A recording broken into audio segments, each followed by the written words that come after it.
Hello అండి అందరికీ. నా ఛానల్‌ని లైక్ చేయండి, షేర్ చేయండి, సబ్స్క్రైబ్ చేయండి. అలాగే మీ ఇంటికంతో పాటు మా ఛానల్ గంటను మోగించండి.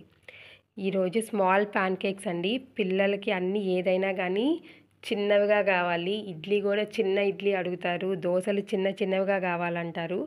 దానికోసం నేనైతే ఈరోజు స్మాల్ ప్యాన్ కేక్స్ ప్రిపేర్ చేసేసాను అనమాట. టేస్ట్ మాత్రం సూపర్గా ఉంది. ఒక్కసారి ట్రై చేయండి. చాలా సింపుల్గా చేశాను నేనైతే మాత్రము. ఫస్ట్ మైదా కానీ లేదా వీట్ పౌడర్ కానీ రెండిట్లో ఏదైనా యూజ్ చేసుకోవచ్చు అనమాట. నేనైతే పిల్లల కోసం కాబట్టి వీట్ యూజ్ చేస్తామని చెప్పి నేను వీట్ పౌడర్ యూజ్ చేశాను. దాంతోపాటు బేకింగ్ పౌడర్ యూజ్ చేశానండి. ఒక చిటికెడు సరిపోతుంది అనమాట బేకింగ్ పౌడరు. బేకింగ్ పౌడర్ వేసిన తర్వాత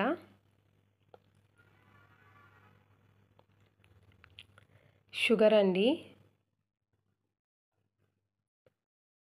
బెల్లం కానీ లేదా షుగర్ కానీ యాడ్ చేద్దాం అనుకున్నాను. బెల్లంతో చేసినప్పుడు నాకు సరిగ్గా అనిపించలేదు. టేస్ట్ అంత బాగా వచ్చినట్టు అనిపించలేదు. దానికోసం షుగరే యాడ్ చేశాను అనమాట. తర్వాత కోకో పౌడర్ అండి.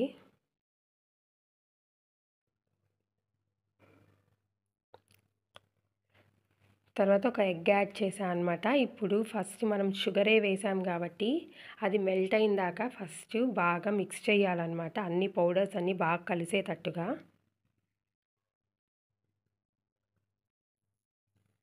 ఈ కన్సిస్టెన్సీని చూసారు కదండి, కొంచెం గట్టిగా ఉంది. అందుకోసం మనము మిల్క్ యాడ్ చేసుకున్నాం అనమాట. మిల్క్ కూడా అండి అలాగ స్పూన్తో వేసుకుంటూ బ్యాటర్ని ప్రిపేర్ చేసేసుకోండి. చూడండి కన్సిస్టెన్సీ ఎలా ఉందో ఒక్కసారి. ఈ కన్సిస్టెన్సీ వచ్చిందాక మనము నీట్గా పాలు యాడ్ చేసుకుంటూ బాగా మిక్స్ చేసేసుకోవాలండి. బ్యాటర్ రెడీ అయిపోయింది. పక్కన పెట్టేసుకుందాము. ముందుగా ప్యాన్ వెలిగించేసుకుందాం అనమాట. ప్యాన్ వెలిగించేసుకొని నేనైతే స్మాల్గా వేశాను. దోశలు ఎలా అయితే మనము టర్న్ చేసుకుంటూ కాలుస్తామో అలాగే నేను ప్యాన్ కేక్స్ కూడా చేశానండి. ఎందుకంటే పిల్లలకి కొంచెం స్టమక్ పెయిన్ అలాంటివి ఏమైనా వస్తాయేమో అని చెప్పి నేనైతే మాత్రం బాగా చక్కగా కాల్చాను అనమాట. చాలా బాగున్నాయి. టేస్ట్ కూడా చాలా బాగుందన్నమాట. లాస్ట్లో అయితే నేను న్యూట్రెల్లా యూజ్ చేశాను. న్యూట్రెల్లా కానీ లేదా మనం ఇంట్లో ఏదైనా రెడీ చేసుకున్నాం అనుకోండి, జాము అలాంటి హోమ్ బేస్వి అవైనా కానీ లాస్ట్లో ఒకసారి యాడ్ చేసుకోవచ్చు. లేదా డైరెక్ట్గా తింటామన్నా కానీ డైరెక్ట్గా అయినా తినొచ్చండి. ఎలా కావాలంటే అలా పిల్లలకి ఇవ్వచ్చు అనమాట. చాలా బాగుంటుంది.